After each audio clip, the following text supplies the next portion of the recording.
All right, guys. I believe we're live. Everybody that's watching live, tell me if we're live and that Yeah, you can hear let us us. know. Yeah. Well, everybody, welcome to the Lovecraft Using Podcast, everybody.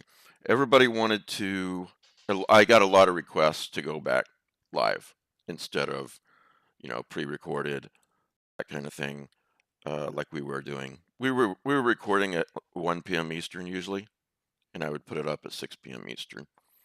But um, numerous requests to go live. So that's what we're doing. So welcome everybody. And some will be watching live and a lot more will be watching later. So my guest is Gwendolyn Kiste. How are you? Just fine. How are you? Thank you so much for having me. Oh, no problem. I did a deep background for the patrons with Gwendolyn. What, about 2 months ago? Something like that? Yeah, a few months ago. Yeah, that was nice. Oh, Thank you. thanks. Yeah, that the deep background for those who aren't patrons is just sort of a talking more about the person and how they came to be the writer or artist that they are today with less focus on the work. Not that we don't talk about the work too, but that's what those are. So if you're not a Patreon, I've had Ramsey Campbell in that series, Laird Barron, Gemma Files, Nadia Bulkin, so quite a few. I do it every couple of months or so. So anyway, I'm not sure if I'm showing up when I talk, but we'll get everything figured out. Guys, you want to introduce yourself? Everybody? Start with Rick. Rick, writer. I'm Rick Lay, writer and Pulp magazine collector. Mark. Mark Rainey, go by Stephen Mark Rainey, editor of Death Realm and Other Scary Things, and lots of Lovecraftian horror fiction. And is Pete still here? No. Yeah. No, I'm still figuring this out, Pete. I can't see her. Oh, there it is. Okay. All right, Pete. Pete Rollick, bad writer, bad editor, No, collector you're of not. Lovecraftian fiction.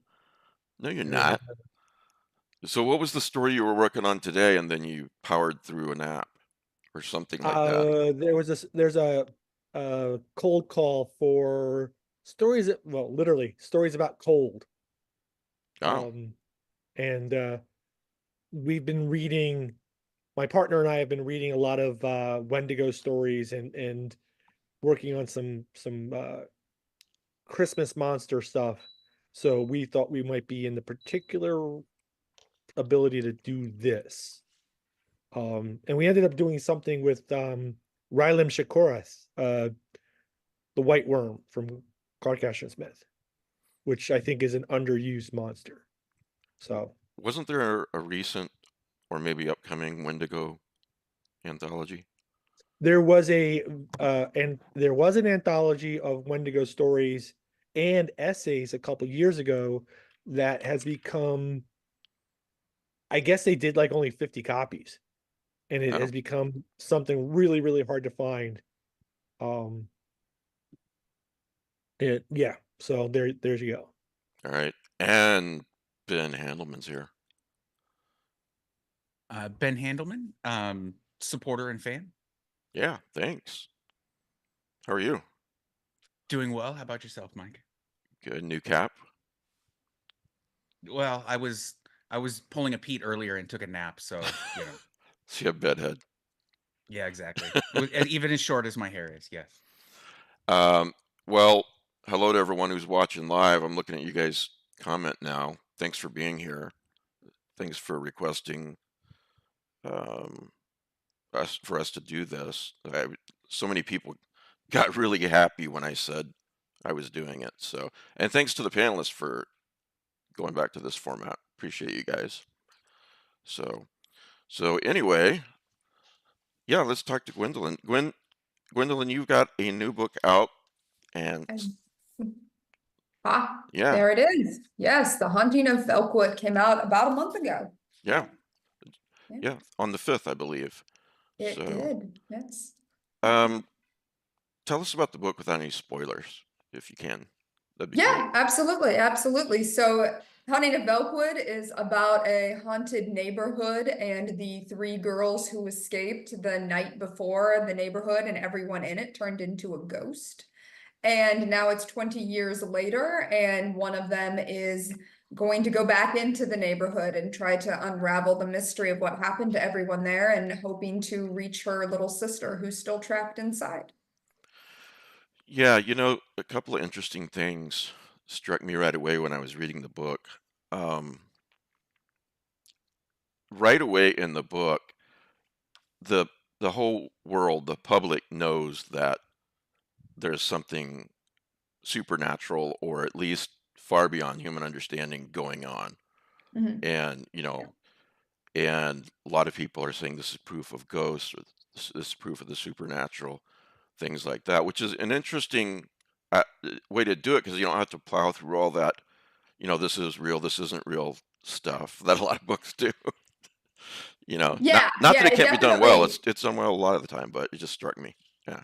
Yeah, it definitely avoided that issue of like, is this real or isn't this real? And I didn't want it to take place like immediately after it happened because that's of course when all those questions would come up. It was more interesting to me of like, how do you live with something like this? If you're if you're a survivor of some kind of disaster or some kind of tragedy that takes your whole family, how do you live with that over the course of years and how do you sort of make peace with that or figure out how to navigate that? And that to me was like, making it so it wasn't so much, is the supernatural real or not?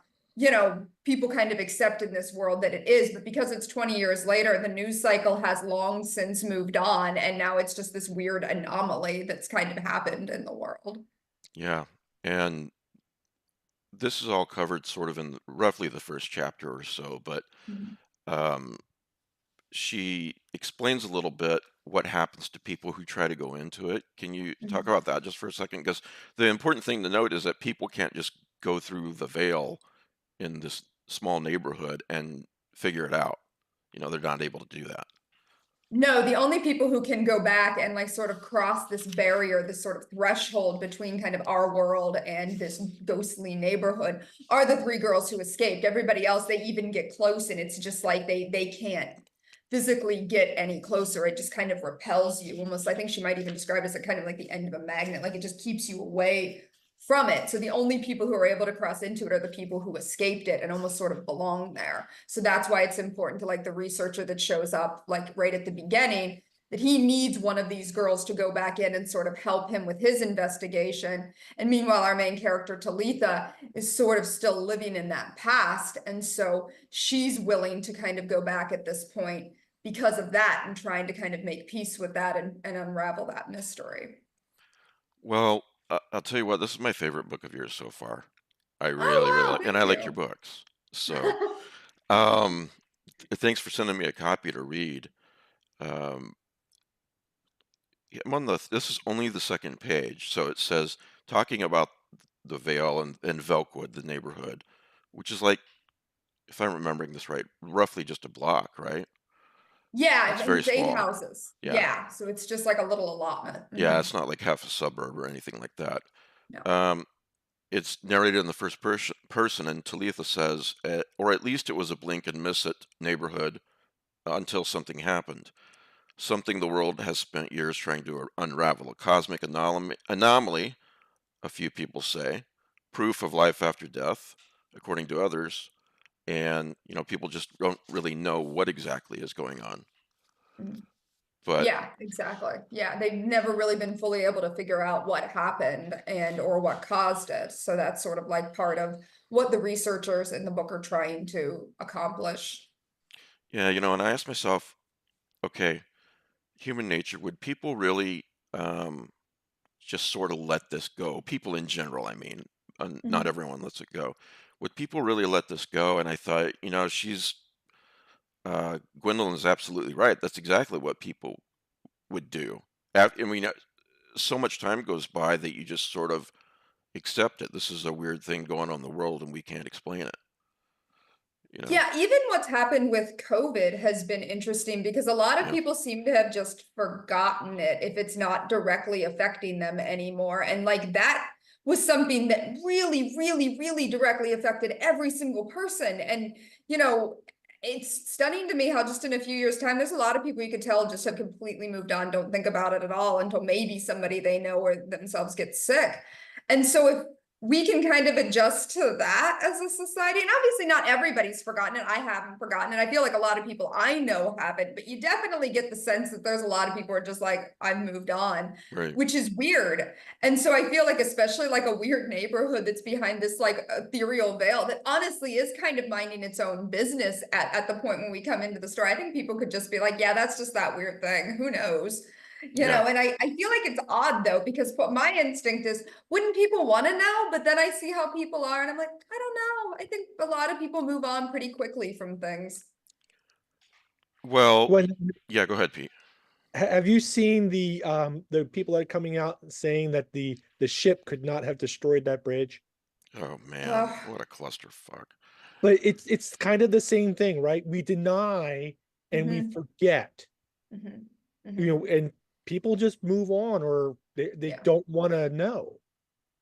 Yeah, and that's a really good point. I don't feel like I got into that in this book, but I feel like there would probably be like haunted, ghostly neighborhood deniers. They'd be like, that isn't even real. It's a Oh, of special course. effect or something. I didn't get into that in the book, but I'm sure if this was like, you know, I wanted to flesh out this world more, there would just be a group of people be like, it just didn't happen. Because that's like this weird thing that now, I mean, probably has always occurred to some extent, but I think the internet has made it something that can kind of feed off itself, and you end up seeing it more in real time, and then people can kind of come together and be like, yeah, that didn't happen, and like, you know, weird things like that. I think the impulse has always been there for humanity, but I do think it's gotten worse because of the internet. Yeah, I read an I article. love your comparison to COVID there, Yeah. and what you said just sort of struck home because although I'm still quite aware of it, you know, my mom died from COVID years ago, and when I got this cold last week, my first thought was, Jesus, I hope it's not freaking COVID. So I took tests and everything, but for the I don't mask up as a rule unless I know I'm going somewhere, you know, where there might be immunocompromised people, but not like going to the store, that kind of thing. So in a lot of ways, I get that, and when it comes to ghosts, I mean, if that is to become normalized in some way, then I think you're absolutely right. People would just simply either go, ah, it's a bunch of hooey, or it's like, ah, okay, there it is. I love that. Yeah. Well, I guess my point too is that everyone in your novel, they've got a motivation for being there. They're not like NPC in a game that they're just there to be there. Like and the motivation of the outside world is they have no motivation anymore. It's been too long, or like you said, there's probably VELKWOOD deniers, all that kind of stuff. So, and the motivation of Jack, I'd like you to talk about that for a second. Um, Jack is the name of the young man who comes to visit Talitha right at the beginning, right? Mhm. And could you talk a little bit about him? And again, for those who haven't read the book yet, I'm just keeping it to very minor spoilers that have happened that are pretty much in the first chapter. Yeah, So, yeah, yeah, I think that that's absolutely fine. yeah, Jack literally shows up in the first line, so right, it's completely fine. Yeah, so he's a researcher through this like kind of nonprofit that's trying to sort of unravel again what happened, like what's going on. And so as it, you know, as it goes along, we find out, you know, what his interest in kind of ghosts are and what his motivations are. But the initial idea is specifically that, you know, he's there, he's working for this group, this research group. He's the head of the research group, and there are other researchers, kind of like almost like grad students, you know, working for him, and they're measuring it and just trying to figure out, are there changes? And then once, you know, if somebody goes in and comes back out, then they're going to kind of examine them and see what's going on and interview them and just kind of find out what is going on in this place. Because he does talk about how they send in drones, but the drones always like break down, and you know, they're able to get a few pictures, but not very many. But he does bring a few pictures to Talitha in that first chapter. yeah. That is so interesting. It's the book struck me. Not that you're being derivative at all. I don't want to imply that, but there are a lot of good things out there, and it's a matter of an artist or a writer putting their twist on it and adding to it. But it reminded me of Paul's book, A Head Full of Ghosts, Paul Oh, Trimbley. interesting. You Mhm. know, at the beginning, if I remember, it's been about 5 years since I've read it, but this researcher or somebody, or is it I think it's a TV show, wants to talk to the young lady who lived through this. So Mhm. Paul, if I'm remembering that not exactly right, forgive me, but it made me think of that. But it also made me think of just Jeff Vandermeer's Annihilation. Mm. At least, not that it's a sci-fi horror story at all, because it isn't, but just with the veil of VELKWOOD in this area that doesn't make sense, that people can't get into. And then last but not least, Ling Hoon by I Jiang. I don't know if I'm saying any of those right, and I've had her on the show, but forgive me if I'm not. But I Someone think I else am. just mentioned her. I think her pronouns are she, her. Her Yeah. book. I have not read, maybe I've read it. Trying to remember. But I've read it was fairly recently. But yeah, that one has definitely come up. I've heard Yeah. Annihilation. I have not read or seen it. I feel bad because I feel like it's one that everybody in our group has either read or seen or both, but I haven't. Hey, there's just so much out there to read. What can Yeah. you Yes, get? What you can read, what you can read. that's really true. That's very true. So I thought of Chet Williamson's Ash Wednesday, where I believe it's a whole town where the ghosts just appear, but they don't do anything. They just Ooh, I don't know that one. That sounds yeah, interesting. that it goes back. I think that was in the 80s, maybe, or 90s, Okay. because Chet's older than I am, for God's sake.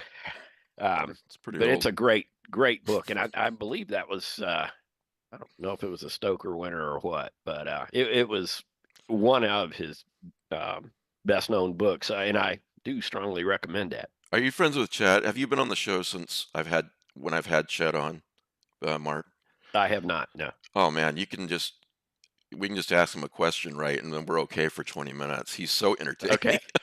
Yeah, I love Chet. He narrated the Monarchs for the Yeah. my audio book. Yeah, he's great. He's got a great voice. He did Yeah. did at least one Charles Grant book, The Pet. Oh yeah. So anyway, another aside. Okay, I've got a couple people asking me in the chat, is it really live? So I'm going to prove it to you. Kim says, nice to be watching live again. Alan says, what'd you say? You said Haunting of Velk. Oh, I read Reluctant Immortals last year. Thought it was quite good. So Oh, thank you. that's from Alan Hughes. And Sir Equinox asked if we were live. Yes, we are, sir. So anyway, I'm not. you're not I know, I always alive. love it being a horror writer. It's like, are we live? I'm like, no, we're dead. We are dead. That is the opposite of being live is dead. By the way, that if you haven't read Ling Hoon, it's a novella. Yeah, And I have. I think yeah, I did. it's Yeah. well, just anyone watching or listening, or both. It's a really interesting little novella, and she is such a great writer. And I've got to get into the rest of her books that I haven't read yet. But one of the things on this show is that we're always recommending books and movies. So usually everyone I assume, has their pen and paper or their electronic pen and paper, their electronic version of pen and paper out. And she's I so always, sweet, huh? Mike, I was just gonna say the reason first I think originally reached out to you after you were so abusive towards me Oh, for God's regarding sake. Revival was because I Didn't always happen. have out the pen and paper, and then my wife is like, "Why do you keep buying more books? It's Like Mike's how much fault. money are you spending on books? Have you even read these books?" It's Mike's fault. Yeah, I'm sure that's It what you is Mike's said. fault. Yeah, I've told your wife, I've told you multiple times. You told my Um, wife. But that's something everyone should keep in mind, that like if you really enjoy what Gwendolyn writes, and then you hear something that she recommends or someone else recommends that's similar, it's fantastic, right? Because then you go like, oh, I loved this, I'm gonna go read that Mhm. and check it out. I Yeah, just wanted to say specifically with the absolutely. genre, even though ghosts aren't as well explored as maybe they were 100 years ago in the genre, there's weird places you can find some good ideas, right? Like paranormal urban fantasy, I think is what we call it these days. The Yeah. combination of paranormal romance and like Oh yeah. Jim Butcher's Dresden Files. Mike Carey, the former writing name of M.R. Carey, was now more famous for writing some kind of more highbrow science fiction stuff, like The Girl with All the Gifts, some space opera type stuff lately. He actually wrote a paranormal detective series as Mike Carey, which was his comic book writing name, that kind of explores some of these ideas as well. That's really interesting. But that's like straight to paperback stuff that may be a little bit difficult to find. And I feel like a lot of these ideas, they're not maybe deeply explored there, but you kind of get some of these little nuggets in them. Yeah. Well, this is just a really interesting ghost story. It's more than that, but it's a really unique one. Which, you know, uh, getting back to Jack and the motivations of the characters, did we talk about him yet? About why he wants to talk to her? I mean, he's kind of set up his whole life because he wants to answer a question about life after death, right? Yeah, he's lost a lot of people in his life as it's sort of as the story goes along, we learn a little bit more about him and about how, he's trying to see, is there life after death? And, from the people that he's lost. And yeah, I don't want to give away too much because Yeah, I do no, like some yeah, of the little details about his backstory, but yeah. yeah. Um, the Yeah, I'm not gonna give away any more of the plot, but I'll just read a couple of lines. It's not just the plot that's really interesting, but your writing is really beautiful. And well, I'll quote these in a second, but it to me at least, it's a very bittersweet novel. And yes, it's using the paranormal and the possibility of ghosts or whatever they are, you know, but it's really exploring humans and what they would do in these situations. Mhm. And the fact that there's, you know, not always, everyone doesn't always make it, and you can't change the past and things like that. And what do you do when you've been through, as you said right at the beginning? So what were some of those were a few that hit me. What were some of the questions you really wanted to explore with this book, with the motivations of the characters? Because let's see, Brett and Talitha got out, but they went very different ways.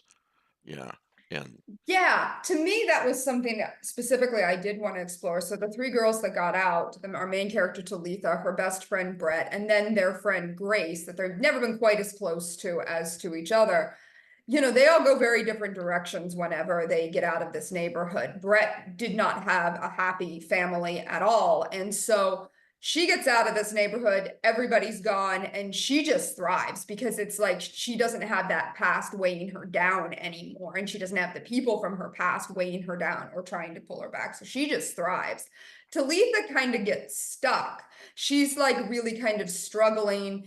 She has her own apartment. She's got some jobs, but she's really very much struggling. And then Grace, as we find out pretty early on, and then get to see as the story goes on, has just completely floundered. She's completely fallen apart. And to me, one of the questions I really had was, over the long term, people who do go through trauma, people can go into so many different directions. It can take people in so many different ways. Some people are like, I'm going to dig in my heels and I'm going to build the best possible life I can. I'm going to, persevere over this. And, that's the direction they go. And some people get stuck and some people really fall apart. And, I was talking on another podcast and said, what's interesting is whatever happens a lot of times to victims of trauma, we always say like, oh, you fell apart, you should just learn how to deal with it. Or, oh, you thrived. Oh, it couldn't possibly have been that bad if you're doing so well. And so to me, right. that was one of the things I really wanted to explore. What these girls went through was terrible. It was so objectively terrible in so many ways. But they all had different reactions to it because we all have different reactions to grief or, trauma or disaster that happens to us. And to kind of explore that in this book was really interesting to me. Well, I think that one of the things when we're reading a book that we find that we really love it is obviously to do with the plot, obviously to do with the writing, but also to do with it's on our end as the reader that we identify with it in small or great ways.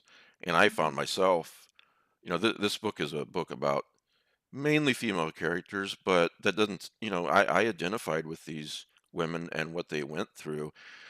And I've often said to my wife, what makes a person when people that go through almost the exact same thing go different directions, like you Mhm. have, like the women in this novel. Mhm. Um, so yeah, um, that was just the quote I was going to talk about before I asked you this, because you talked about Brett. Um, she's no longer in this situation, and so Mhm. she doesn't care about being normal. She just really um, takes off and Mhm. succeeds. And Mhm. Talitha, she goes a different way, and she's got this boyfriend at one point that she doesn't really like very much, really. And that's all I'll say about him, except to quote this: his pressed khakis to his endless talk of Roth IRAs and 401ks was so achingly normal, so apple pie American, that it was oddly comforting. Back then, part of me honestly believed that if I tethered myself to somebody normal, then maybe I'd become normal myself, or at least not the walking tragedy that I still was, that I still am. So, yeah, that really struck me as well. What else do you want to talk about with the motivations, or what you want to explore with this novel that maybe I'm not thinking to ask yet at this point? Again, like, I keep bringing up the word trauma because I do Yeah. feel like I like that you use the word bittersweet. I feel like it is a bittersweet book. My last book was Reluctant Immortals, which was like vampires in 1960s California during the summer of love. It had some serious themes in there too, but it was also like, almost like a buddy road trip book that was like really psychedelic and had a lot of fun. This one's a lot darker. It is bittersweet in a lot of ways. And with the trauma, I thought it would be interesting because, once they go into the past, once she kind of crosses this border into this haunted neighborhood, it's like literally walking into the past. The neighborhood is stuck at the point when it turned into a ghost, which I believe is like 2002 is when it turned into a ghost. So like about 20 years ago.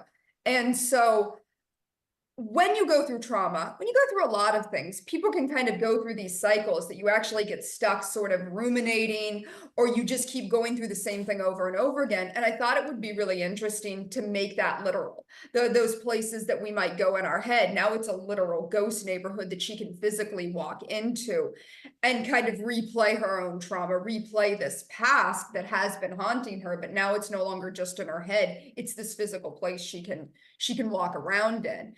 And I thought that for me, that was really interesting because how can that make it better? As in, you can actually go to sort of the proverbial scene of the crime and deal with it. And how does that make it worse? Is that it's not even in your head and you're not just ruminating, but you're physically there. So I thought using ghosts in that way would be something that would be very interesting as a storyteller to explore. Yeah, for those who haven't read it, I can't recommend it highly enough. And if you're a horror fan, you're gonna love it. If you like your horror with a lot of depth to it, you're gonna love it. And as we've been talking about almost nothing else but exploring these human emotions and motivations, throughout the book. So, hey, how did you like how the audiobook turned out? Oh yeah, I loved it. It was great. It was fantastic. I adored the narrator. She was great. She's wonderful. Who was she? Did you know her, or did I didn't from know her before this. I think we follow each other on social media now. So Jennifer Pickens. Let me make sure that I'm pronouncing that right. I never trust my own pronunciation with anything, especially yeah, with as somebody who's got like an unusual last name. I'm always like, did I get that right? Yes, Jennifer Pickens. I believe I'm pronouncing the last name right. But yeah, she's terrific, and I loved her take on Talitha. I thought she really nailed what I was looking for. Who's the publisher, Gwendolyn? Saga Press. Yeah. Okay, I'm glad to hear that's an audio book because as my eyes degrade with age, I'm finding audiobooks have been a real lifesaver. I've really been getting into them. yeah. Yeah, audiobooks are great. I think they're wonderful. They're just so much fun. I've said this a million times, but I don't understand the reasoning or the logic behind people who say that listening to an audiobook's not reading. It absolutely is. Horse It's funny they shit. say, You it's know. funny they say that because historically that's always how we can. I mean, go Right, look that's at how the we Iliad and grew the up. Odyssey. Yeah. Yeah, the Iliad and the As Odyssey humans. were clearly composed as oral poetry, right? Like books weren't written to be read silently until I want to say after the Roman Empire. I mean, it's like way late in our history. Yeah, So like you- Yeah, it's pretty storytelling ironic. so has its roots. Even horror specifically, I always think of ghost stories specifically being told around a campfire, at a fireplace. You know, there used to be the ghost story tradition at Christmas time. So it's like, yeah, when people get weird about that, I'm like, you know, you're totally right. Like the oral tradition with storytelling is so rich and so goes so long back. So it's always weird when people get like that. I think people just like to fight on the internet or elsewhere, but especially on the internet. And be snobbish about Be things. snobbish. Yeah. Mhm. Yeah. You There's know, a Ben's right. We grew up as humans for hundreds of thousands of years, as you said, sitting around the campfire. We grew up as storytellers. So I'm sorry, Pete, you were going to say something? there's a well, there used to be a job for people in factories, particularly say cigar rolling or something like that. Mhm. There would be a person on an elevated platform who would read a newspaper or Mhm. read a book, and Mhm. everybody would just listen. This was somebody's job for a long time. Oh, I And did in not a know lot of that. That's in a cool. lot of small towns, like coal mining towns, Mhm. there would be someone whose job it would be to read the news and read contracts and read books to people, because most of the people couldn't read. So Yeah. when you got somebody who could, they had a job. Yeah, for those who are I think most of my audience knows who you are, but let's say someone's listening, hasn't heard your name before or about your books. Talk a little bit about your past books. You talked about Reluctant Immortals, but after they read The Haunting of Elkwood, what else should they pick up? Yeah, so this is my fourth novel. So my previous novels are The Rust Maidens. That was my first novel, came out in 2018. Then Bone Set and Feathers and Reluctant Immortals. And then in terms of my other books, that would be my collection, And Her Smile Will Untether the Universe. And I have a novella, Pretty Mary's All in a Row. So those range. The Rust Maidens is about a group of girls in like 1980 Cleveland who start turning into the rust and rot of the Rust Belt. And so that's a body horror novel. Bone Set and Feathers is witches, kind of fairy tale, witchy novel. Reluctant Immortals, I already said, is the 1960s vampires. It's Dracula meets Jane Eyre in 1967 California. And then my collection is just my short fiction kind of ranges from sort of fairy tales to body horror and some retellings, and a lot of my work. And then Pretty Mary's All in a Row is the Marys of folklore. So like Resurrection Mary, Bloody Mary, Mary Lloyd. So there's like these group of Marys that live together in this house. And they don't exactly know how they got there, and they have to figure out, again, I like the unraveling of the mystery. I always love that when like characters are like, okay, how did we end up here, and how can we change our fates? So yeah, so those are like, and I have some like other shorter work. I had a limited edition chapbook, The Invention of Ghosts, because I love ghosts. So I have a couple of ghost stories. So yeah. I was going to ask you about your influences, and one of those is 1970s rock, right? Like Janis Yes. Joplin, etc. Can you talk a little bit Yeah, about that? a lot. Like I really love 1970s music. Yeah, I mean 1960s and 1970s. So like, Jefferson Airplane and Janis Joplin, definitely love that. In the 1970s, the Rust Maidens actually has a lot of references to Bob Seger, because I'm a big, again, Rust Belt. I grew up in the Rust Belt. So, and I love Warren Zevon, love Joni Mitchell, Fleetwood Mac, all of that. They don't always all play into my work, but sometimes they do. Lately, this is like deep cuts. I got a hold from Amazon, even though it almost seemed like it might have been a bootleg, but I bought it off Amazon, not thinking, I don't think it is a bootleg, but I got it. I'm like, this almost seems like a bootleg. Buckingham Nicks. So Lindsey Buckingham and Stevie Nicks album that they did. It is Buckingham Nicks. It's good. It's really fun, and It's I love great. That Frozen Love, man. That, oh my God. so I grew up good. on it. I think that's the one that I heard, speaking of bootlegs, on YouTube. I think I came across it one day on YouTube, like, I have to get this. I don't think what I got is a bootleg, but when I first opened it, I looked at my husband, I'm like, Amazon better not have sent us something that was a bootleg, because that's not cool. But like, I looked at it, it's authored okay, so I think it's fine. But I do think it was like issued overseas like 15 years ago or something. It's hard to get. Probably because Lindsey Buckingham and Stevie Nicks don't like each other. So they're like, no, this is our old stuff and we don't like each other. So you're not going to get it. But there's some great stuff on that I album. got stoned a lot to that album in college. And that's why we do this program. The Revelations statute like of that. limitations has in fact expired. Oh no, I don't care. I just think it's great. So Gwendolyn, when I was in college, there was this, when I was trying to like relax, there was this modern jazz album called Dolphin Smiles by Steve Kindler and Tisha Bell. And it Okay. was just magnificent. And I really, really loved it. Kind of a Caribbean feel to it. And when I got rid of all my CDs, I got rid of it. And then I went to find it on Spotify or whatever. Mhm. They were fighting. They couldn't agree on a contract.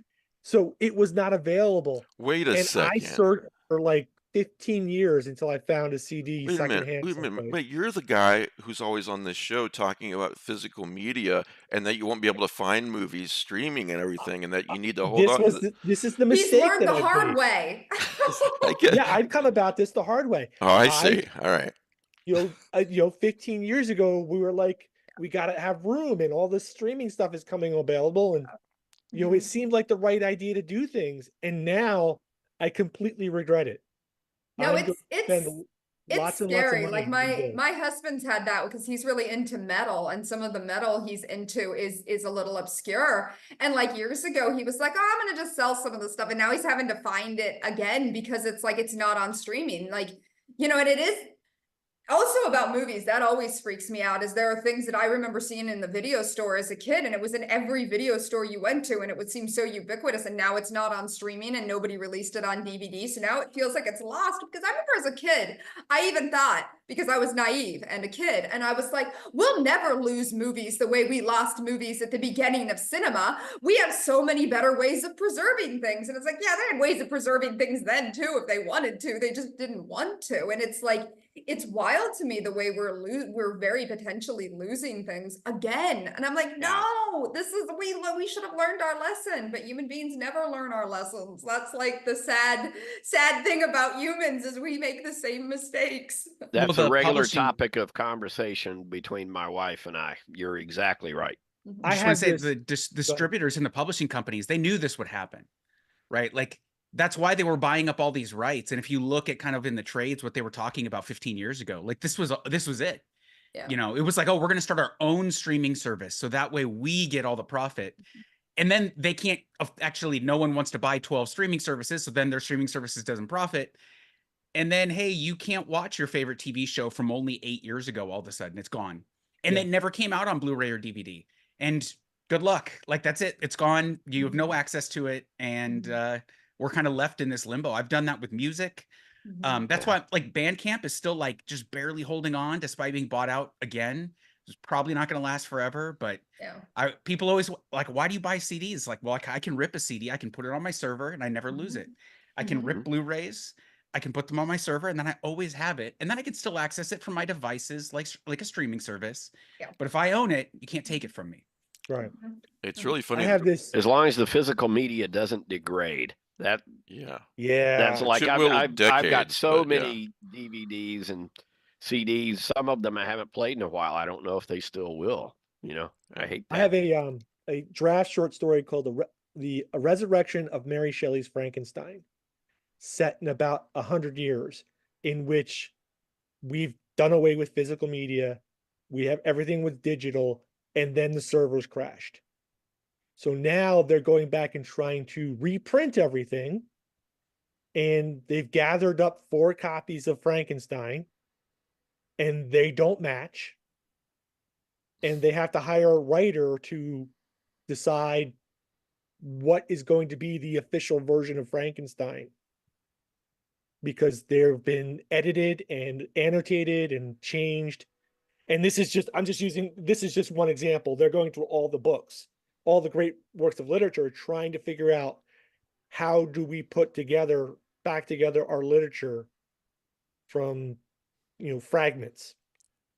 But that was something at the end of Fahrenheit 451 where they all had to Yeah. memorize a book. I was And just I was thinking of always that. like, who can memorize the whole book? It seems like the most a person should be able to memorize, like every person should carry a chapter. Like I feel like some things are gonna get lost in the mix if you have to have a whole book. Yeah, That's gonna I love eventually that be some book, but even as a paraphrasing, kid but- reading that, I was like, I don't think so. Do you remember that? So there's two characters, Pride and Prejudice, Volume 1 and Volume 2, right? That's right, there And- is. And that's how they Yes. refer to that's how other people refer to them, and they don't like that. I love See, it. we I love think you that. can't remember that much, but historically people could. Like that's the crazy thing. The problem is, like if you were a bard or a scald or whatever your language would have been, you didn't literally memorize the whole book. You memorized all the key parts, and then you Mhm. filled in the blanks depending on your audience. So that's why the Yeah, Iliad or the Odyssey kind of read strange. yeah. But yeah, that's Mhm. one of my favorite books because I have a signed copy that Mike doesn't have, and I just want to Oh, remind yeah. everyone. Yeah, thank You know, you, that I Ben. got I'm, it. I'm glad you made it today. Really, really happy about it. Yeah, everyone should know that drunk Ray Bradbury in his 90s signed that on his birthday for me. So. Wow, that's fun. I love that. How do you know he was drunk for sure? Like, was he drinking? Did you see him drinking? Yeah, so it was at a bookstore in Glendale, California, like a genre bookstore, and the owners were friends with him. And so walking there, you could see him sitting outside of an Italian restaurant having his breakfast dinner. He was like 94 at the time, having wine. And then he Okay. shows up and he's plastered and he's telling stories about like going and seeing King Kong in theaters when he was a kid and ranting about like politics because he was fairly conservative. He was. And this was like the George Bush era. And yeah, he was wasted. It was fantastic. It was like one of the best nights. Highly. He's a great storyteller. I mean, we're talking about telling stories in person, and he's one of those people. I think that he kind of gained that ability at some point, and so his ability, kind of just to talk about his life, was so wonderful, kind of overwhelming. Kind of this these great moments. Like you'd never think that listening to a 94-year-old man talking about getting on his bike and riding to the movie theater to go see King Kong for 10 cents or whatever on a Saturday morning, and about how that changed his life and got him into science fiction and then like these ghost stories and then where that kind of took him later. Did he tell the one about the carnival and the guy that he met, the electric Yeah, was it Mr. Electro or something? Mr. Electro, and he Yeah. said to Bradbury, "Live forever." Live forever. And he said, I cried for that afternoon and knew that my life had changed forever. You know. Yeah, Yeah. he's someone that I wish everyone had gotten to see. Like I remember there was then. a high school teacher lecturing him about Fahrenheit 451 and the Patriot Act and all this stuff. And he cuts her off and he's really upset. And he's like, "Did you not read the book? Like this book isn't about government censorship. It's about society censorship. And the government's just a tool of society. And it's that our society turning to television and then outlawing books because it makes everyone feel bad." And here in 2024, it's a very prescient kind of fear right now, even if his side of the aisle, so to speak, is the one kind of instituting it. Yeah, that's the, I do wonder, like, how would Bradbury feel about conservatives now? I think he had a different idea of what conservatism is, but maybe he would have gotten extreme and we would have had to cancel him. And then it would be really sad. Like, no, Bradbury, no. But yeah, I think you're right. I think about the book banning and how much that is happening so much at a kind of a grassroots level in America right now that it's not, I mean, obviously, like he did say, government is a tool for those kind of people that want it to happen. And that is very, very, very scary. Well, Book and you banning have is to the not put scariest up with thing. it, and that's not always easy to do. My wife is an English teacher, and she quit her last job several years ago because they banned a book that she was teaching. And she told them, "You do it, and I'm leaving." And she was pretty valued there, but they didn't believe her. And she left, and now she's in a new school district that she really, really loves. So it ultimately was a good thing, but that's, she didn't know that at the time. She was just trying to stand up for that. And yeah, it's funny, just getting back to the streaming and the the CDs and all that, you guys, that this kind of naturally came up because there's this Guardian article. It's a recent article, and it's titled. I was going to mention it today. The film fans who refuse to surrender to streaming. One day you will barter bread for our DVDs. That's the headline. So you Google that and the Guardian, and it talks about when a hurricane struck Florida in 2018. Christina's neighborhood lost electricity, cell service, and internet. For 4 weeks, her family was cut off from the world and the neighborhood too. But Christina did have a vast collection of movies on DVD and Blu-ray, and a portable player that could be charged from an emergency generator. And then basically the rest of the article is talking about, or some of the rest of the article is talking about how word got around, and the other people in the neighborhood that couldn't stream, so they came over there and like, we'll borrow this DVD. Can we trade this DVD for this? That kind of stuff. Hell, I feel like, I still buy DVDs now. If I have the choice of going to the cabinet, pulling out the DVD or Blu-ray, or and just popping it on a streaming channel, I'll usually stream it. But I want to have, if it's something I really want, I want that media. I want to be able to. I don't want it taken out from under me, especially when I'm paying these bastards. Speaking of Bradbury, you can't stream Something Wicked This Way Comes. No, You have to have it. no, You have to have it I've on been trying to DVD. find that damn thing, and you can't. And Just want you to know, well- I have it, Mark.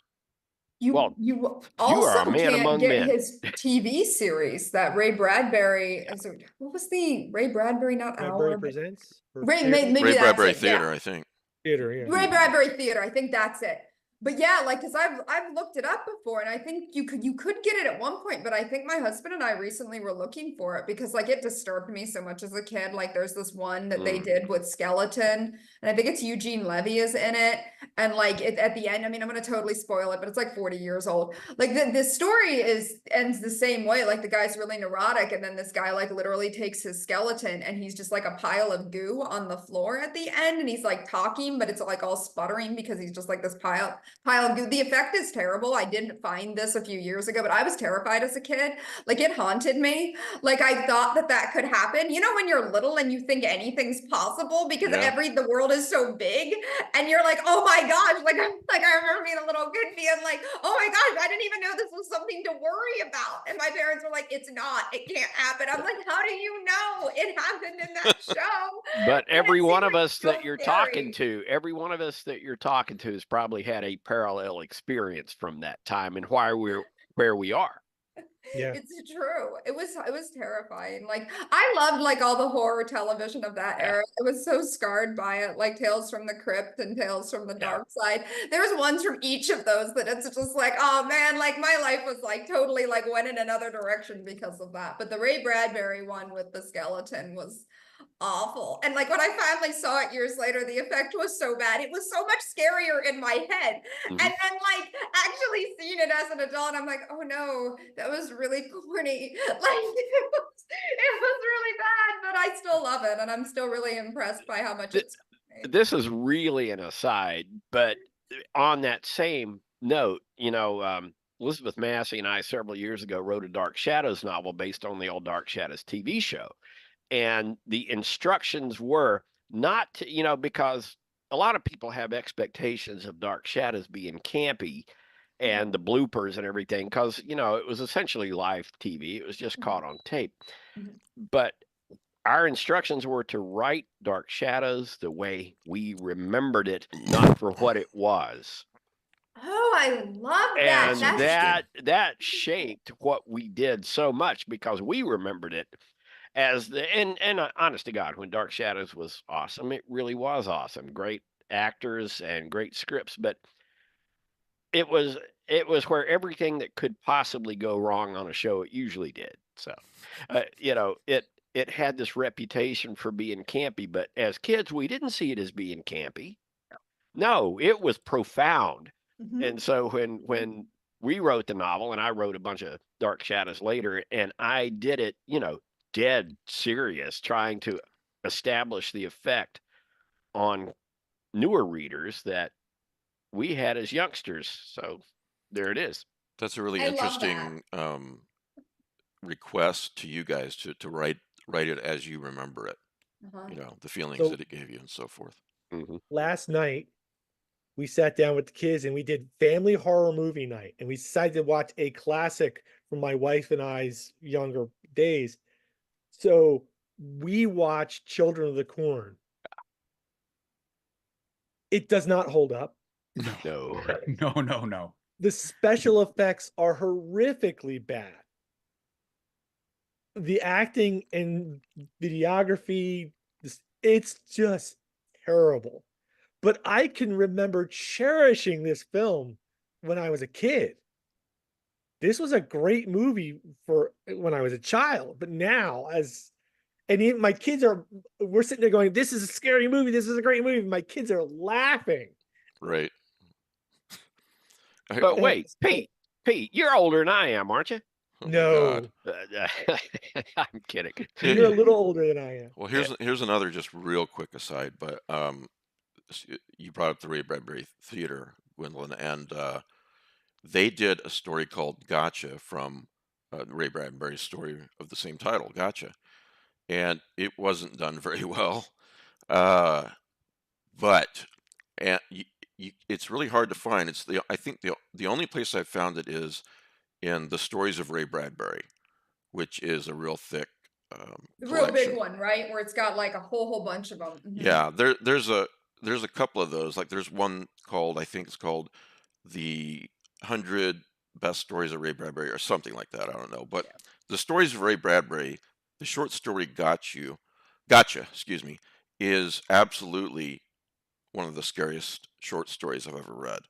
And I don't say it lightly. And Ray Bradbury didn't really write, I mean, he wrote horror, but he also wrote, you know, bittersweet, nostalgic stuff, and he wrote Yeah. science fiction, Yeah. you know, Yeah. Martian Chronicles, all that kind of thing. You know, you really can't pin him down. But Mhm. this is definitely, I can't think of very many stories that disturb me more than this I have one. some good news for you and Gwendolyn because Mhm. Peacock TV currently has it. So if you want to spend an extra whatever Peacock costs us these days, Okay. and it's funny because I was just like scrolling through in the thumbnails, and it's shocking how many big stars now were in there. Yeah. Because like one of these, it's like a childlike looking Jeff Goldblum in the town where no one got off. So Eugene Levy, like if you hadn't mentioned his name, I wouldn't have known that he's the star of season 3, episode 2, Skeleton. And then a couple episodes later, I see a very young David Webb Peebles dressed as Charlie Chaplin. So just scrolling through, there's like a Bob Hoskins one, Ellen Bernstein, that looks like. It's pretty wild. Some of these kind of, I guess at the time they would have been either actors that were a little bit past their prime or later on became big names. The interesting thing Yeah. for me about the Ray Bradbury Theater is I didn't have a TV growing up. One day my wife was like, you know, hey, look, I found this. You should check it out. And I'm like, oh yeah, it's one of those I missed. And I watched like one or two, and they didn't hold up. But more importantly, they didn't really match in my because I was such a Ray Bradbury addict Yeah. growing up, and Mhm. I still Mhm. am. That Mhm. I was like, I don't want to ruin any stories in my mind. So I just stopped watching it. Yeah. But Yeah. I imagine I would have liked it a lot more if I'd have watched it as a child. Well, I think Yeah. going back to what Gwendolyn, excuse me, was saying about trauma, and how we all Hey, Matt. experience it differently. But one of those key things with trauma, again, like, so for those who don't know, I've got like pretty severe PTSD. I've been dealing with it for over a decade. When we kind of experience a traumatic event, even something as basic as like a scary story that you're not ready for can actually have traumatizing effects, can give you PTSD depending on how serious. Mhm. Your memory of it is never perfect. Your mind's just an organ. So it's going to take something that's scary to you and make it more scary so that you specifically avoid that in the future. It's a defense mechanism. So if you watched a cheesy Ray Bradbury theater story with a skeleton that's kind of babbling and gross, as a child, your brain is going to go like, how do I make sure that you don't do this again? Because you were scared and didn't sleep for 2 days or didn't eat or whatever happened. That's always something to kind of keep in mind, and that's why we kind of remember things as more visceral than maybe they actually were. You know, and that's such an interesting point about memory and trauma, and also memory in general. My graduate degree is in social health psychology, and one of the things that always comes up in social psychology is how much memory is very fallible anyways. Even under the best circumstances, Yes. we want to think about memory as like, oh, we're just rewinding a tape and rewatching it, but it's not like that at all. It's very fragmented. We put it together, we kind of piece it together in the way that we can understand it. And then if you add trauma onto that, it, like you said, it will magnify certain things or erase other things that aren't as important. So you'll only have part of the memory. And so it is, you know, and that was something I was thinking about when I was writing this book, because it was like, how are they each remembering it? And how does that match up when they go back into this ghost neighborhood? And is the ghost neighborhood even exactly replaying things as the way it really happened? Or is it replaying it as the way everybody remembers it happened, and kind of dealing with those very strange things with trauma and memory and how we experience those? Yeah. I want to ask you a couple more questions, and I'll let you go if we're going to talk about some more geek stuff for a little while, but you can stay or leave. It's totally up to you. If But I saw an interesting question in another interview, so I want to borrow it. And the question was something like, "What is writing horror taught you about yourself and about the world and other people?" And I just thought that was a really interesting question, and and the way that you answered it. Yeah, you know, I feel like horror can show us the worst of ourselves, but it can also show us the best of ourselves. I think it can show us the terrible things that people can do to one another, or, you know, to themselves even.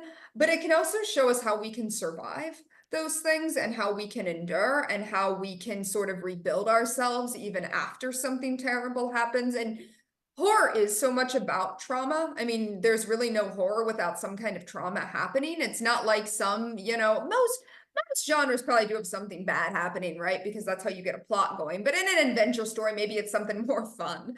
Whereas in horror, it's usually something pretty dark. It's something pretty grim usually. And so not only can you explore those things, but you can also figure out maybe how to navigate them. So for me, I think that that's what really does draw me to horror, and what I feel like I've gotten it as a horror fan and as a horror storyteller. Well, I really appreciate you being here. Can you talk, last question for me anyway, unless anyone else has any other questions, but can you talk about what's coming up next for you, or what you're working on, or anything that you can talk about? Yeah, you know, I mean, I'm working on my next books. I'm working on finishing a novella and hopefully finishing a novel soon, and a lot of short fiction. I mean, I write a lot of short fiction, a lot of short nonfiction. I write articles at the lineup, like, you know, listicles of books and horror movies and things like that. So I do that a lot, and I write a lot of short fiction. Hopefully someday have another collection. Definitely have that someday in the next couple of years, hopefully. So those are all Well, kind of like, you know, down the road goals, but right. yeah, that's hopefully what's coming next. Well, your I do. previous Oh, collection sorry. was Go ahead, Mike. Sorry. oh, sorry. Your previous collection was "And Her Smile Will Untether the Universe," right? So, Yes. in the meantime, while we're waiting on the next collection, do you list wherever your short stories get published on your site or anything like that, or on your social media, so that people can Yeah, I keep mean, I track of share them that? usually when they come out on my social media, but yeah, they're all on my website. I think it actually, there's even a tab short fiction and Okay. nonfiction. So It's I have all my, GwendolynKiste.com, is that right? yeah, GwendolynKiste.com. Yeah. Kiste, guys. So, Yep. Mark, you wanted to say Yeah, something? I just wanted, especially for the benefit of people who are going to AuthorCon 3 in a couple of weeks. Are you going to be at AuthorCon 3? I'm not. Some people have asked me, but no, I'm going to be at StokerCon in a couple months. I'll Okay. be there in San Diego. I'm going to be at the Greater Pittsburgh Festival of Books for anybody who is in the Western PA area. And yeah, so no AuthorCon this year, but yeah. Alas. And one thing I would like to mention, that just listening to your description has sold me. So I bought on the spot. I went I'm glad ahead to hear that. and bought the book. This was awesome. And Thank you. I'm sure a lot of other people will as well. You guys really should. And again, it's The Haunting of VELKWOOD by Gwendolyn Kiste, and it's available in print, Kindle, as digital as Mark just demonstrated, and it's available on audiobook. Oh no, you got audiobook, I bet. You got the didn't you? audio, right? Yeah. Yeah. So anyway, yeah, thanks for being here. I really Thank you appreciate so it. much for having me. It was so good to talk to everybody. Yeah, So, thanks. yeah, and thank you for letting me know about Ray Bradbury. I'm gonna look up the TV series. So thank you for that. And try to find Got You if you haven't read it. Maybe you have. Yes, I have that written Gotcha, down. not Got You. I am. Yeah, I'm gonna definitely read that and be probably scared out of my mind and be traumatized by it. So the trauma cycle continues. That's what I'm here for. I saw you kind of going like this. I'm like, she's writing that down. That's great. I'm writing There's another victim right there. Yay! So, So, all right. Thank you so much. Thank you. Enjoy the rest of your Sunday. Night. You too. Matt Carpenter's here, and we're all a little concerned because you're not driving. I made it. What a drive. Wow. You look beat. Yeah, it was we had Easter dinner early because I had to leave so I could get out by noon. So basically I gorged myself and then I got in the car. Well, never mind. That doesn't sound rough at all. No. I get here and this is such a tiny town. The hotel doesn't have an elevator. Oh, you're not home. You're Like, I said, that's not a good. I'm sorry, Matt. That's terrible. It's terrible. typical. You know, the last time doesn't this have happened to internet? me was Apparently it does. years ago. Well, I'm sorry. So you're not home. You're in some little hotel room. I'm in Carroll, Iowa. Hey, don't be bad mouthing Iowa. I'm not bad mouthing Iowa, but it's a tiny little farm town, you know? Well, think of Carl the next time you eat corn. Okay? Yeah. That Iowa sweet corn, man. We went to this flea market yesterday, and some of the stands had corn. And Danielle and I just looked at each other and shook our heads and walked on. It's just, I'm sure the viewers really care about this, but you can't beat Iowa corn. Illinois corn is a close second, I would say. Have you tried South Florida corn? No? Good.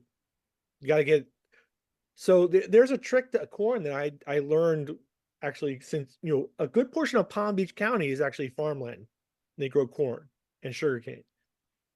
But the trick with corn is that every 24 hours it's off the stalk, it loses half its sweetness. Mm-hmm. So if it takes a week to get from wherever to your grocery store, it's not sweet corn. That's anymore. why in Des Moines, where we bought our corn, was when we went to rent a movie or went somewhere else, and then on the corner there were farmers and their kids selling corn that they had brought in from the farm. Yes, that's why it's so sweet, because it's fresh. Right. Yeah. Yeah, but yeah, you got to ship it down here or somewhere else, and it's not. So there's the corn talk for the day. We can have another one next week if people I only want the best corn in my corn whiskey, man. Yeah, Mike. Hey, Mike, you know what's a buccaneer? Too much to pay for corn, huh? I've heard This has been Corn Talk with Pete and Mike. Tune in next week for more. I was gonna make next jokes week. about You'll know how much older Matt looks than Mike based on this drive, but all this talk about Iowa corn has somehow like reversed things again, and now Matt just doesn't seem so bad anymore. It's funny because one of the I don't know, what do you call them at flea markets? The different stands. Farmers market? Stalls, maybe. I don't know. Anyway, Danielle needed a new phone case, and Logan was looking at him. The guy was really nice and everything, and he's Danielle's talking to him and everything, and she said everything. And this is my son, Logan. And then I piped in, yep, and I'm his grandfather. And the guy goes, oh, okay. And I was like, shit. And Logan just starts laughing because he believed me. So, yeah. I'm sure that makes you happy, Ben. Oh, it does. It's 100% believable, and I'm shocked it wasn't just the assumption when you'd walked in, to be honest. It probably was.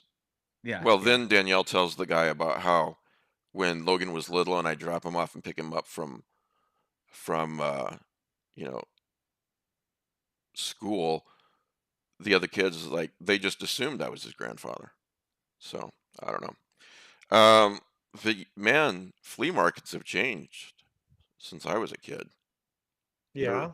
They're all, it's a lot of new stuff. It's not, Mhm. you know, A lot of counterfeit stuff too. oh yeah.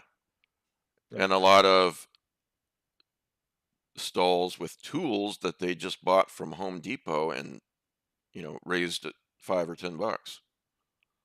So that's not what I remember going to them when I was young. So, of course, that was a long time ago. I had the best time just being with my family yesterday, walking around the flea market. I'm so glad I went, and oh man, do I hurt today. Ugh, worth it though. I So, hate that you hurt for it. Damn. You gotta I get knew you I out and would. walk more. Hmm. You gotta walk more. I walk every day, Mhm. but I don't walk for 4 hours typically out in the sun. So, and I've got back problems in addition to the other stuff. So, um, yeah. Okay. So, who's watched Three Body Problem? I'm I am. 2 episodes Not in. yet. Not yet. I've finished 3 episodes. Yeah, I'm at 4 myself. It's yeah. Slow. It's Slow. it's definitely a story that was meant to be told in a book. Is how I Slow? like to look at it. Yeah, it's um Well, someone, Did you freeze up? I think it was Jamie on the Facebook. Ben did freeze up? But I froze up. You you froze up. froze up. Yeah. The I'm watching what everyone's watching live now, and Ben's not frozen. Jamie on the Lovecraft eZine community, the Facebook group, I think it was Jamie that said it seemed like cosmic horror to him. So Matt, you've seen the whole thing. Is it cosmic horror? Matt's gone. Matt's froze. No, so I can answer that though. All right. Certainly the first what we've watched so far absolutely has many of those cosmic horror themes. But from what I know of the entire book trilogy, those themes are not going to play out the whole time. So the nature of the aliens, and I think saying there's aliens in it is not going to spoil much considering how No. Netflix advertises things. The nature of the aliens will become more apparent. So if you're specifically reading it for a cosmic horror vibe, or watching the show, you're probably going to get disappointed at a certain point. But at this current, like this first season, yes, I'd agree. Was it worth watching? Because I've seen the first 30 minutes and I was dreading. No, Mike, you're not going to enjoy it. I've made it farther than you, and I stopped because it's. Oh man, the only reason I paid for Netflix this month, because I usually don't have Netflix. Let's find some better stuff on Netflix for you then before the end of the day. Yeah. So that you didn't waste your money. Yeah, that's a good idea. I appreciate that. Like you can, if you want something completely unrelated to cosmic horror, watch The Gentleman. I don't need it to be unrelated to cosmic horror. I just need it to be good. Okay, well, Resident it's Alien. a Guy Ritchie thing, It's like guys I love saying Resident witty Alien. and then doing shitty things and then the third- violence. The 3rd season's coming out right now, so. Have y'all seen Constellation? Well, hang on, Resident Alien for just a second. I was talking Oh, about sorry. that with Rick. No, you're fine. I just wanted to stay on Resident Alien for a second. Rick told me it kind of got repetitive after the first season. In a I way. like season 1 and 2. Season 3 is starting to grow on me. Yeah. What do you think, Rick? I stopped watching it. Okay. I gave up about 6 episodes in. Oh, I went a lot further than that. It's just hilarious. What were you going to say, Mark? The series Constellation, Kim and I just watched. It's not really cosmic horror, but it has alternate world kind of stuff. It's very intriguing the way it's all put together, and I like alternate world stuff. yeah, at the end of it all, we had to stop and think about what we had just seen for a while, but it was every minute of it was engaging. I'll give it that for sure. It's called Constellation. Constellation, and I think that was on Apple Plus. Constellation. All right, cue Matt Carpenter with the rant about having to stream all these different channels to watch what he wants. Anything today or on that? Oh, it's just too much freaking money. Well, isn't that what we were kind of ranting about before Matt got here? Yeah. We Yeah. were, but I almost said Matt's gonna regret missing this part. So Look, yeah. I just want everyone to know that I spent like $1,200 on buying a server and putting 10 terabytes of hard drives in it with backup solutions just so I could rip Blu-rays and 4K discs. So I can have my own private streaming that I don't have to worry about like the whims of corporate greed in America and fighting over rights. And I can just watch whatever I want as long as it was ever available on physical media. Logan said something like that. I don't have $1,200, but he's working on something like that. But you do have $1,200. You're just pushing it out a month at a time. I've been really trimming down my streaming services actually. The greatest example of this to me, Ben, is the whole WKRP in Cincinnati debacle, where they weren't allowed to stream it because nobody thought to negotiate the rights for the music 30, 40 years ago. Yep. That's a debacle, all right. Yeah, no, it's not. I mean, so that's the most famous example, but you'd be surprised how many things are affected because they thought they were buying one-time rights for songs. So even Hitchhiker's Guide to the Galaxy, the radio play, which was its original incarnation, they used a Pink Floyd song, but it was only ever supposed to be broadcast once, right? BBC was doing these radio plays all the time. They still do them. And then all of a sudden, this massive, hit, like it's being turned into a novel. The novel becomes a massive hit. BBC wants to redo it. They literally had to re-record parts of the radio play so that they could continue to market it because, yeah, Pink Floyd's a little expensive if you want to use it more than once. Alan Hughes says on the live chat, some X-Files episodes have had music taken out. Yeah, Quantum Leap was the one I was going to mention. So Quantum Leap for years had all these terrible music substitutions on the DVDs, just horrible. It killed the DVD distribution because people were like, oh, well, it's not the same if you take out like that Beatles song, right, of this scene, or if you take out like Georgia and the famous climax. Like if you take those songs out, those scenes are completely different now. But Quantum Leap relied on like this idea of like, hey, we're using music to kind of tie you into this local, hey, he leaped into 1983. Here's what the music was the day. He leaped into 1972. Thankfully for the Blu-rays, they got the music rights to all those songs. I can't imagine how expensive it was. Yeah, Pete, I mean, it's just not problem. the same when you're watching Zack Snyder's Watchmen, and you're listening to Hallelujah while they're, having sex in the ship. The owl ship. And it's the mamas and the papas instead, right? No, yeah.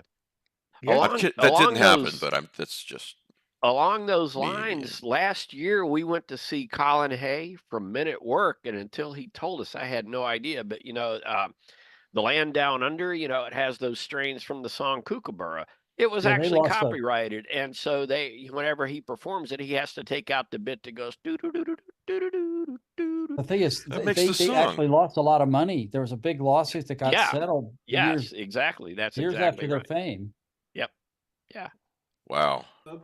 And who knew? Example of this was the Vincent Price horror movie, Dr. Fives Rises Again. Mm-hmm. It ends with Vincent Price singing Somewhere Over the Rainbow.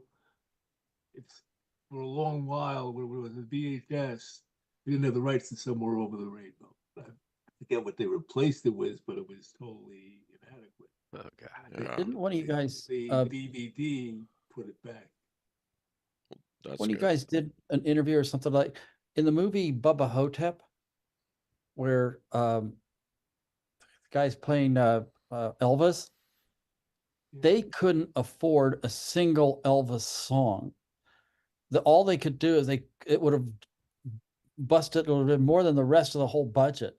Yeah. So all they did was have some rocking kind of introductory beats, and you think, oh, an Elvis song is coming, and nope. Yeah, literally, one of the characters is Elvis, and there are Right. no Elvis Yeah. songs. Yeah. But Well, they that wanted aside, to, it's a too it's a much wonderful money. movie. Yeah. To me, that's never taken away from it, even a little No. bit, you know. But it makes me wonder, because I brought up Children of the Corn earlier, and it has terrible special effects. There are some movies that are really, really good that are just destroyed by their special effects or bad music choices or lack of music choices. And I just wonder if there's a market to fix all that stuff. Like a studio that just takes old bad movies and fixes them. Well, okay. This is going to end up with like that Woody Allen flick, What's Up, Tiger Lily? Yeah. That's exactly what it's going to And be. I love Dead Men Don't Wear Plaid. I Me think it's too. a great film. Yeah. And I was just thinking about something like this yesterday because I took the kids to see the new Godzilla Kong movie. And one of the things that happens in so many of these blockbusters now, ever since Guardians of the Galaxy is when I noticed it the most, but it's been a trend for a while. This idea of like inserting like these big pop songs from like the 70s and 80s, because the filmmakers have nostalgia and the studio has the rights to those songs.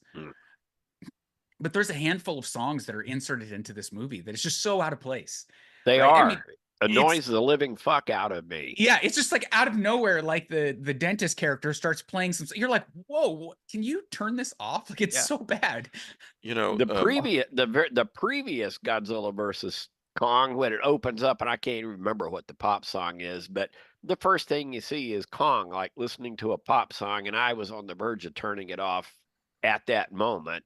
And later, I wished I had turned it off at that moment. But well, to be clear, I did enjoy all of these movies, and I'm so glad I live in a world where I was able to get 2 Godzilla movies in theaters in less than 4 months of each other. you're Like, yeah. Now Kim and I went to the drive-in last night. We have a drive-in near us, so we went to the drive-in to see the new Godzilla versus Kong, and the cheeseburgers and the fries were awesome.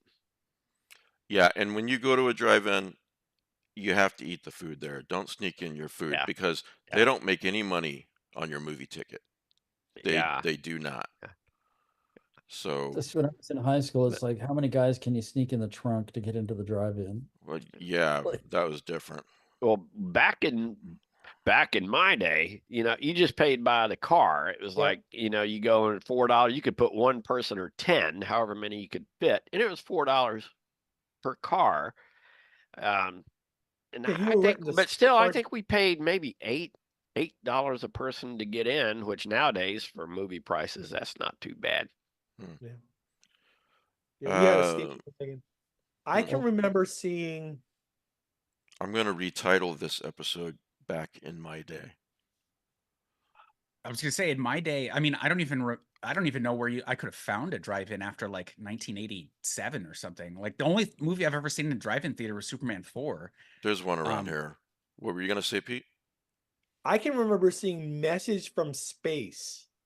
I saw that at the drive-in. At the drive-in. Yep. Then the third film on that night was The Crawling Eye. Oh God. The Trollenberg Horror? Yes, exactly that. Yes. It's actually a really good movie. It is a good Very movie. well done. It is. Again, if it had, you could take that movie, do some modern special effects, and it would be great. Yeah. See, that's one. I had that on VHS. I don't know. Is it available in any other way? I don't know, but I don't have the VHS player anymore. So probably I'm won't sorry, be I watching gotta run, guys. See you, Matt. Just a reminder that the prize is the Terror from Miskatonic Falls. So put Terror in your email to ezineprizes@gmail.com, and we'll draw a winner in about 6 or 8 weeks. Could be you. I always do put that in the subject when I email you. All right, I'll see you. See you, buddy. Thanks. And one thing, do not forget when you're looking for the movie that obscure movie that's streaming, check YouTube. Yeah. I have found a bunch of stuff on YouTube when it's not on the typical streaming channels. Yeah. fact, we watched Waterloo the other night. We had watched Napoleon on streaming with Joaquin Phoenix, which we enjoyed, and I had never seen the Christopher Plummer Rod Steiger Waterloo from 1970. So we decided to watch it, and the only way to watch it was on YouTube, and it was a good print. It's not that great a movie, but it was a pretty good print. Yeah, and these last few years, they've got YouTube apps on your TV or your Roku, so it's easier to do. Yeah, we did it on the Roku, so we had it on. Yeah. It looked good. I read, maybe you guys have read this phrase or heard this phrase, but this is something I think about quite a bit, but I'd never put it this way. Headcanon. Do you know what I mean by that? Like, Yeah, I use it all the time. yeah. Well, explain what it is then.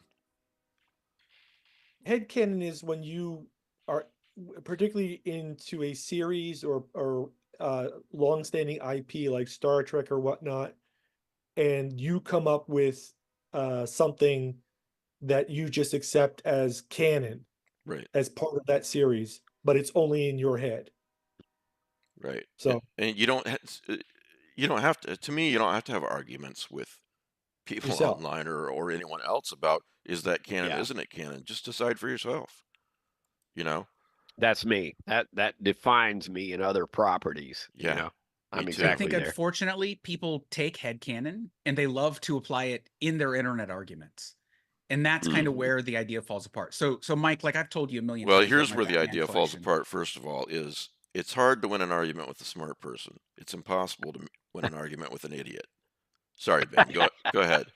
I was just saying, like, I have my Batman trade collection. One of the fun things I like to do privately is like, hey, I'm going to come up with my own Batman continuity between Batman Year One and The Dark Knight Returns, and just put in whatever I want as long as it doesn't contradict, and it'll be in chronological order. And it's like 180 volumes or so right now of different Batman trades I bought, one shots, and when I started interacting with people online, like people started, so at first it's like, oh yeah, headcanon. That's basically what I'm doing, right? In my quote unquote headcanon of my own chronology. Yeah, I love but it. I understand it's not like DC's chronology. Like the current, whatever the current state of DC's continuity is, which God only knows.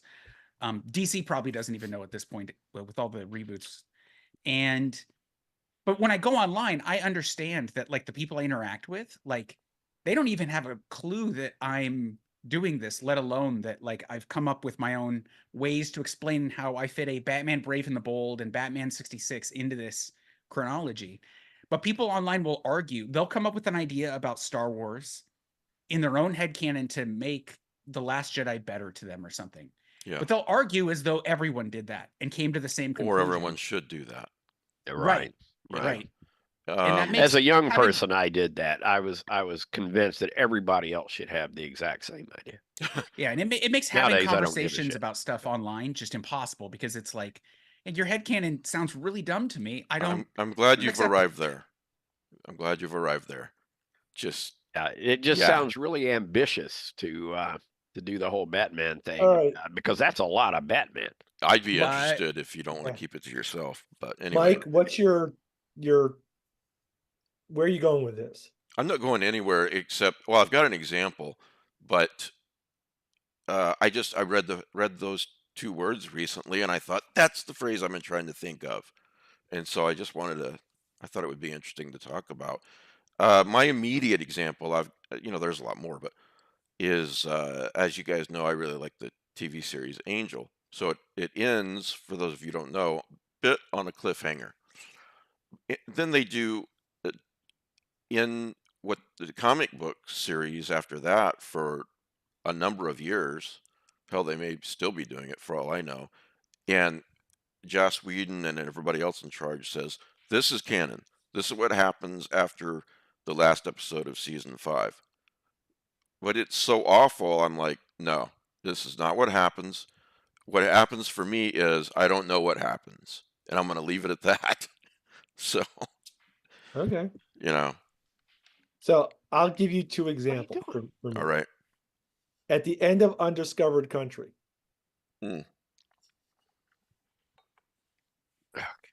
Yes. Spock goes into Pon farr during negotiations and as he and Zetber hook up. Because she's the only one who can handle him. Good. And I just geeked out a little bit. The other one is in the Marvel universe, Jack of Diamonds is Emma Frost's father. I didn't hear anything after Marvel Universe.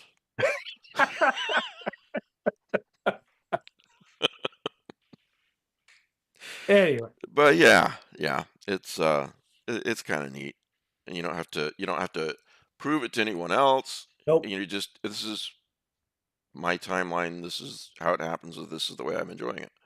So, I think that's mostly all I've got, unless you guys You know have what you something. do is you play that game with a property that's in the public domain, Mhm. and then you get to write those stories. And if somebody says, "Oh, I like your headcanon," they publish them, and then suddenly they're not headcanon anymore. You've put them out into the world.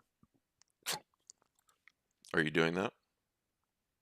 Yes, I have an entire Reanimator series about that. Oh yeah. Yeah, I've heard of those. you have, yeah. Yeah. Mhm. Would you like to tell the readers or the listeners what those are? No, because I have no idea how to market myself whatsoever, All as right. I have rightfully told several times. Okay. We'll just leave it at this. Google Pete Rollick and Reanimators and go from there. Actually, in my phone, I've got you as Mr. Reanimator. So when you text me or call me. Kelly Young I have as Nemesis. Nemesis? Yeah. Nemesis? Nemesis in this case. Okay. We've always been each other's greatest nemesis. Nemesis. Nemesis. I love that movie. But yeah, check this out. I usually don't do this, but where is it? There it is. Share screen. How you like that photo? That is your workshop, right?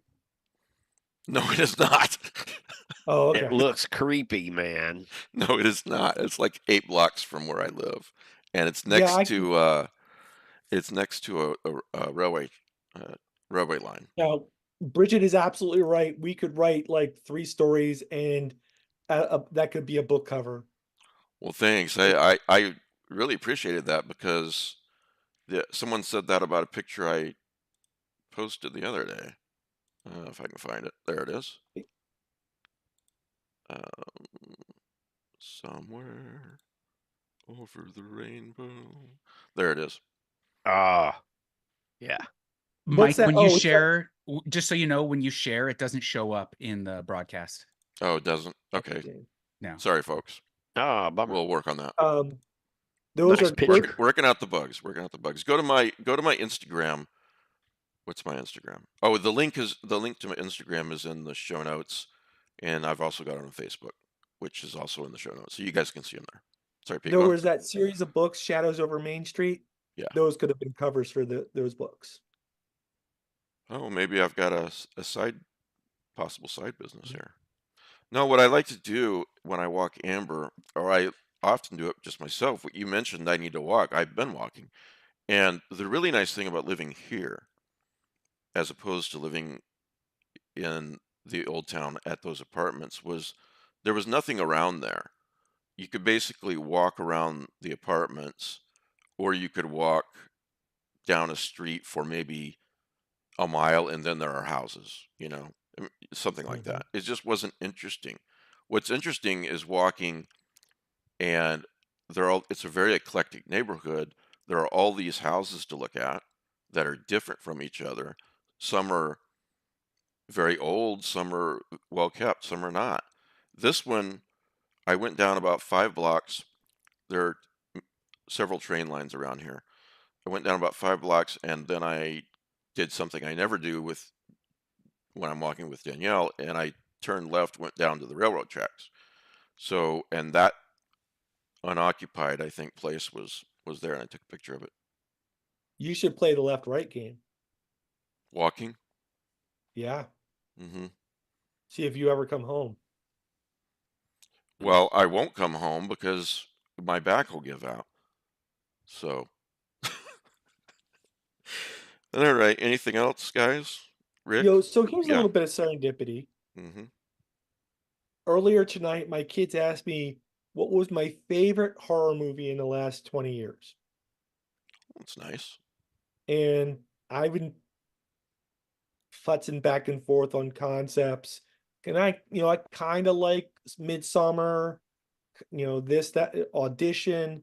But I finally settled on something. And I was after the show was over, I was going to go tell the kids because I have the book right here on my shelf. And then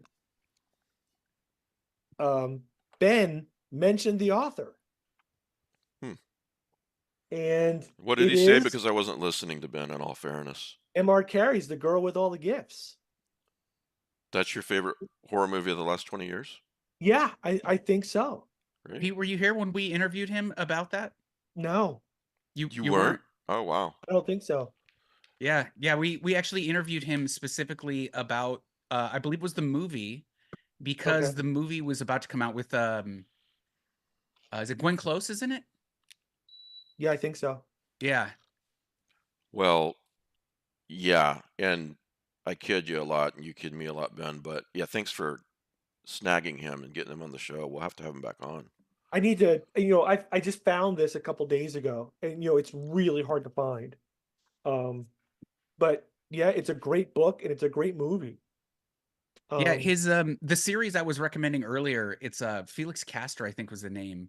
He actually, so after that book came out, so it was M.R. Carey, because they wanted to rebrand him because he was associated with urban fantasy and comic books. Right.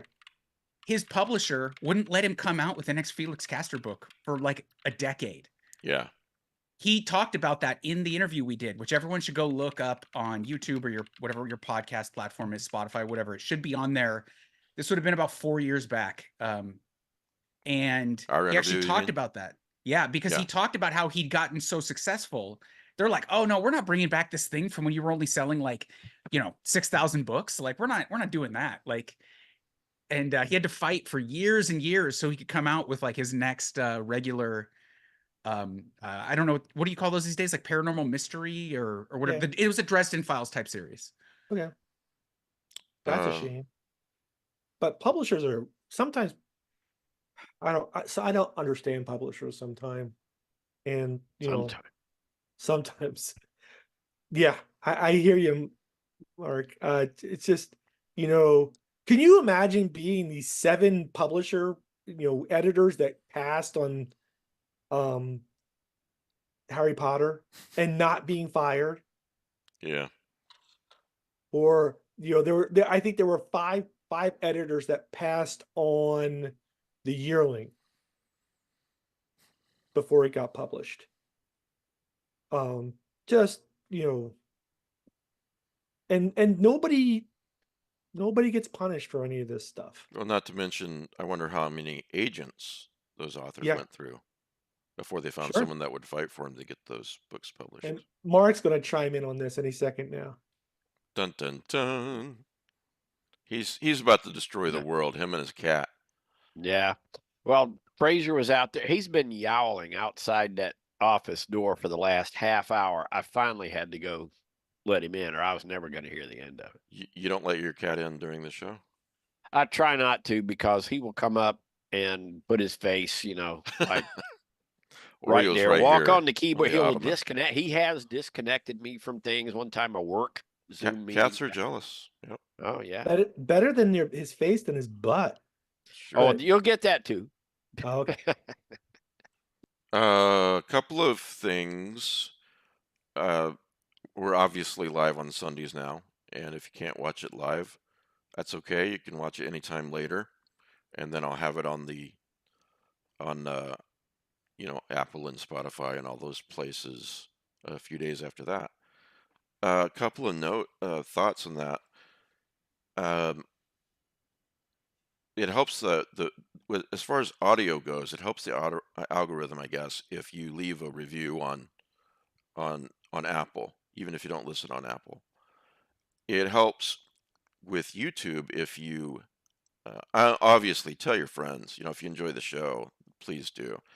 But it helps the algorithm.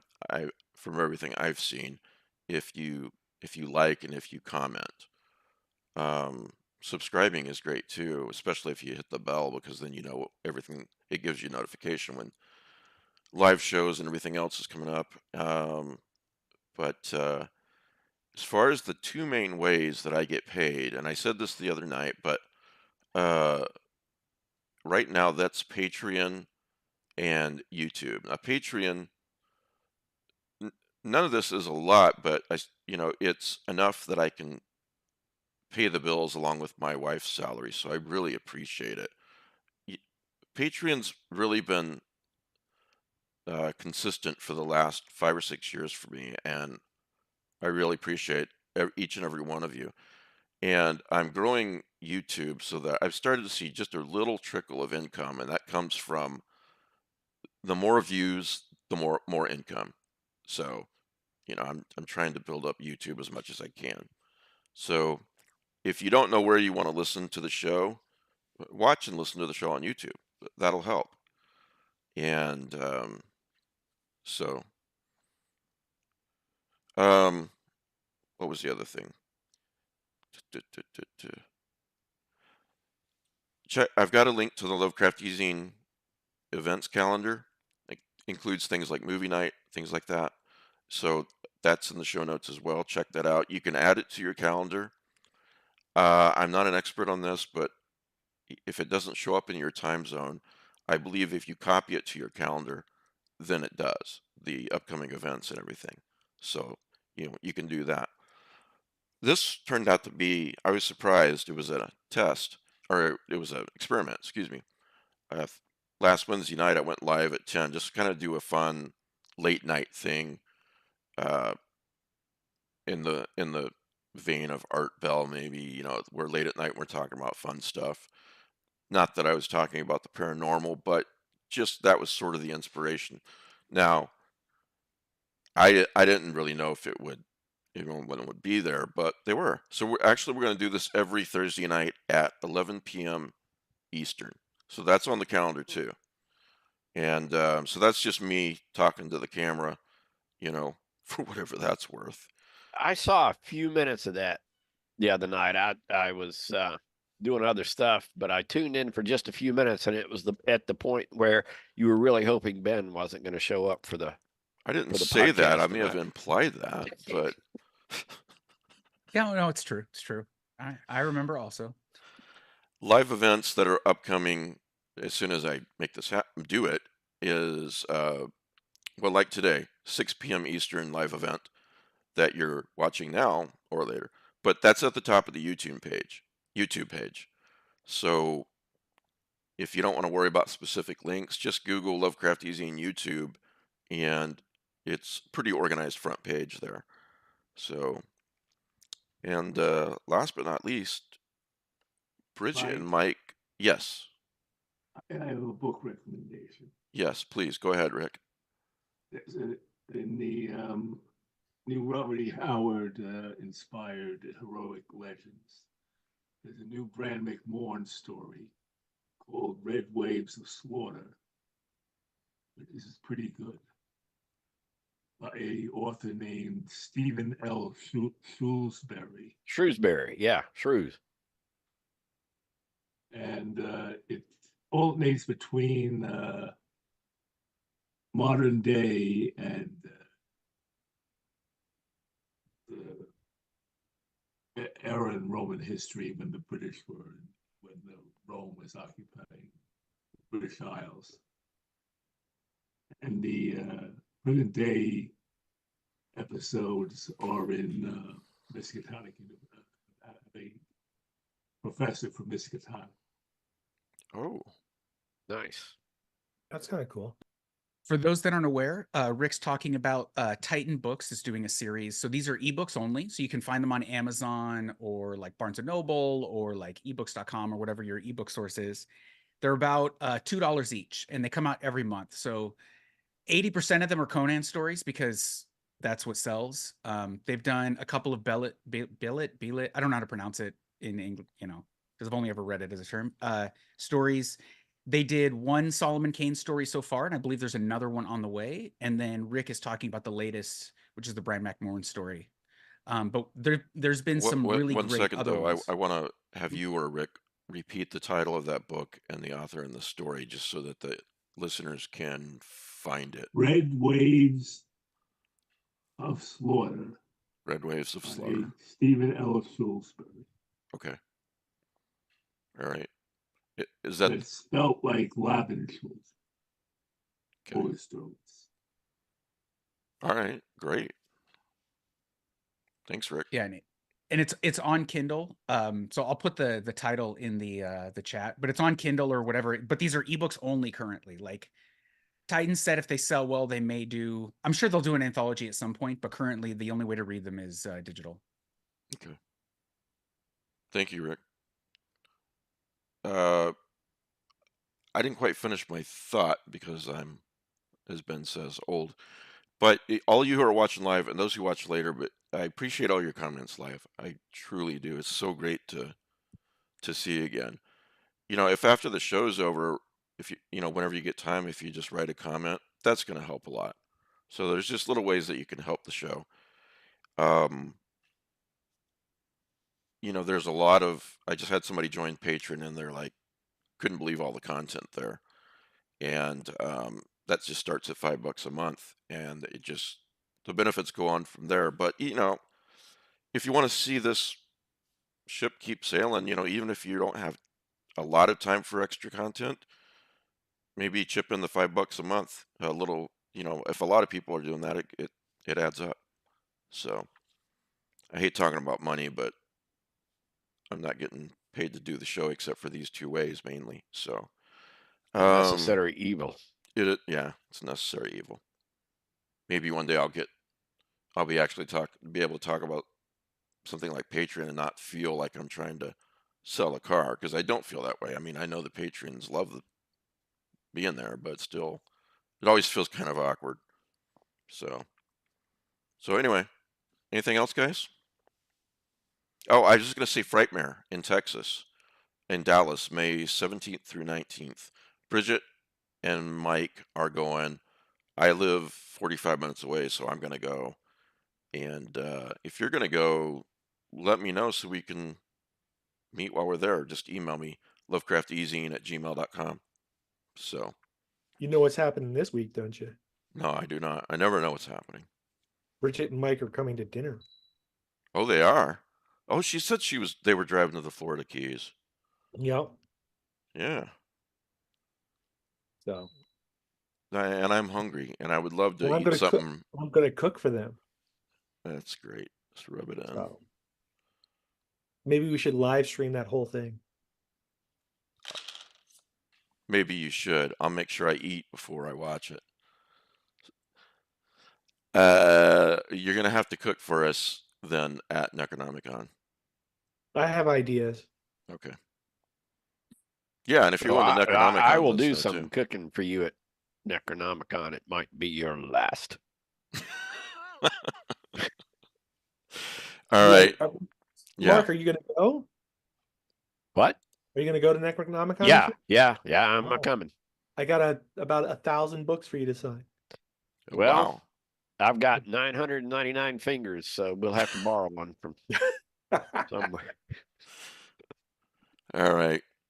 Well, everybody, thanks for being here, especially live, and to all of you who are watching later, I appreciate you too. And thanks for watching, and we'll see you. You'll see me Thursday at 11 p.m., and you'll see the rest of us next Sunday at 6 p.m. So everybody have a great week. There we go.